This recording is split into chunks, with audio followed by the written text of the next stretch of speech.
কোটি মানুষ ঘেরাও করবে যমুনা, এনসিপি বলে আমরা কাউরে কমু না। আরে বেটা তোরা কইলে ক, না কইলে না ক, তোদের কয় কি আহে যায় নাকি? হ্যাঁ, তোদের কয় কি আহে যায়? দর্শক বন্ধুরা, ব্রেকিং নিউজ, সেটি হচ্ছে আপনার মির্জা আব্বাস, মির্জা ফখরুল, তাদের একই ঘোষণা, নির্বাচনকে কেন্দ্র করে আপনার যমুনা ঘেরাওর ঘোষণা কোটি মানুষের। এটা কি সামাল দিতে পারবে ডক্টর ইউনূস?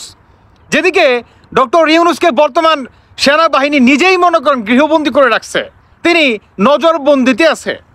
এটা কি পারবে? এখন কথা হচ্ছে বর্তমান এনসিপিকে নিয়ে ধরা পড়ছে যমুনা।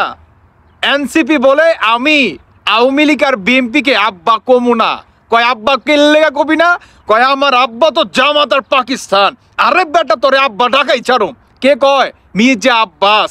আর উল্টো দিকে নাহিদ আর আসিফ কি কয়? কম আমাকে হ্যাডাম আছে। কি এর হ্যাডাম? আরে আমাকে ইউনূস। ইউনূস কয় কোন ইউনূস? আরে সুদখোর ইউনূস। কয় কি করছে? কয় আমাকে ক্ষমতা দিয়ে দিব, আমাকে এমপি বানাই দিব, মন্ত্রী বানাই দিব, বিএনপি যতই কোক 1 কোটি মানুষের ঘোষণা দিব। এইদিকে আমরা তো আরেকটা চাল চাচ্ছি। কয় মিয়া কি চাল দিছেন? কয় আরে জানেন না? কয় না না, কি হয়েছে? আরে হয়েছে কি, শেখ হাসিনার আমলে ওই যে আওয়ামী লীগ শত শত যে সেনাবাহিনী কর্মীদের পাকিস্তানি পন্থী এদের যে বহিষ্কার করছে না, কয় আমাদের ইউনূস আর জামাত বুদ্ধি দিছে। কয় কি বুদ্ধি? কয় এদেরকে লেলাই দিবার লেগা, রাজপথে নামাইবার লেগা, যাতে বিএনপি সুযোগ না পায় এদের কারণে রাজপথে নামার জন্য। বুঝতে পারলেন? এই হচ্ছে বর্তমান এনসিপির ঘটনা। মনে করছে কেউ জানবো না, কিন্তু আসল খেলা তো বর্তমান খেলবে এখন বিএনপি।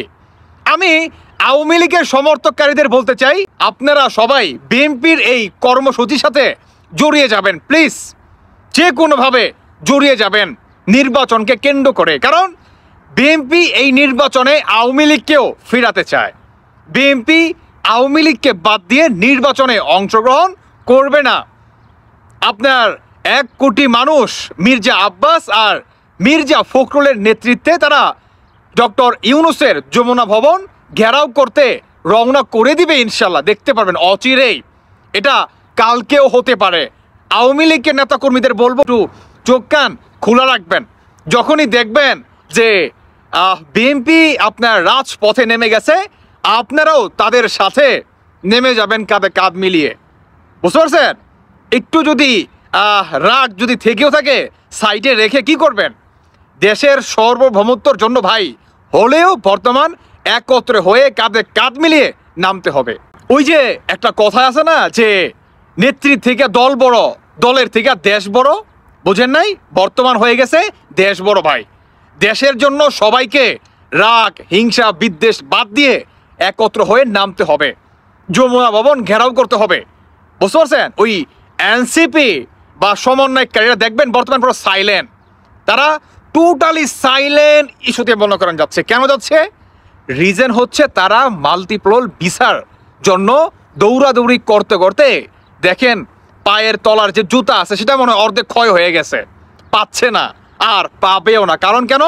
কারণ বাংলাদেশ সেনাবাহিনীর থেকে বা আপনার থেকে নিষেধাজ্ঞা আছে, এরা যাতে কোনোভাবেই দেশ থেকে চলে যেতে না পারে। অন্যদিকে এদের কূটনৈতিক পাসপোর্ট কিন্তু সেনা প্রধানের হাতে।